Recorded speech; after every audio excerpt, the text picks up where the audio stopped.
waaw loolu buñ ma si laajee dinaa si sawar a tontu parce que tey jii nii ñun mën nañ ne lépp lu ñu ñor rek mooy art plus particulièrement mooy théâtre bi maanaam quatrième art. Rôle bi boo gisee nuñ siy duggee ak nuñ siy génne c'est juste parce que tey jii dañoo am tey jii nii ñu mucc ab ñoo xam ne ñoo ngi ñuy tàggat ñoo ngi ñuy jàngal loo xam ne tey mooy théâtre moo tax tey jii nii dinañ mën a interpréter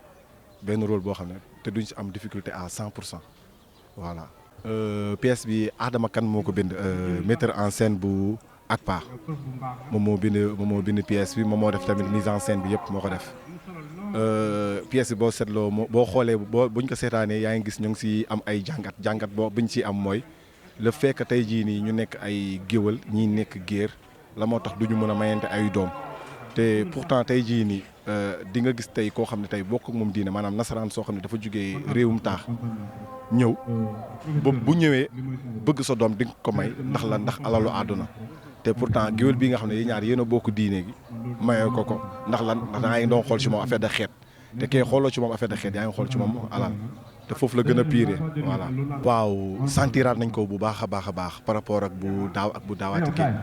parce que mën nañ ne moo ngi am instant yi évolution boo xam ne te instant yi nii dinañ ne macha allah mais xanaa juste di gën a lancer waat appel si autorités yi ñu gën ñoo jàppale parce que tey quatrième art nekk na loo xam ne tey jii mën nañ ne dafa nekk di soox te quatrième art warul soox parce que dafa bokk si éducation dafa nekk loo xam ne dafa war a éradiquer parce que tey jii nii mën nañ ne c'est la comme définition bi nu mu nekkee c'est la vie de tous les jours sur scène tey jii dañoo war di dénoncer di éradiquer di éduquer donc dafa baax trop tey jii nii ñu gën ñoo dooleel gën ñoo jëmmal ba nga xam ne lii message yi nga xam ne ñoo ngi ko bëgg a lancer ñu mën ko lancer man loolu laay def appel pour wax ko autorités yi ñu gën ñoo jàppale parce que lii lu am solo la parce que dina mën a tax tey lii nii mën na tax réew mi gën a jëm kanam. mën naa ne vice versa la parce que tey jii nii mën naa ne artistes yi ñoo wàcc scène bi dem jouer ji mais lan moo tax ñu wàcc scène bi dem jouer ji loolu mooy question bu ñu war a poser ñun suñu biir parce que tey bu ñu gisee amuñu soutien doole la kenn mayuñu doole kenn lii war si ñun joxuñu ko ñun pour ñu am subvention sax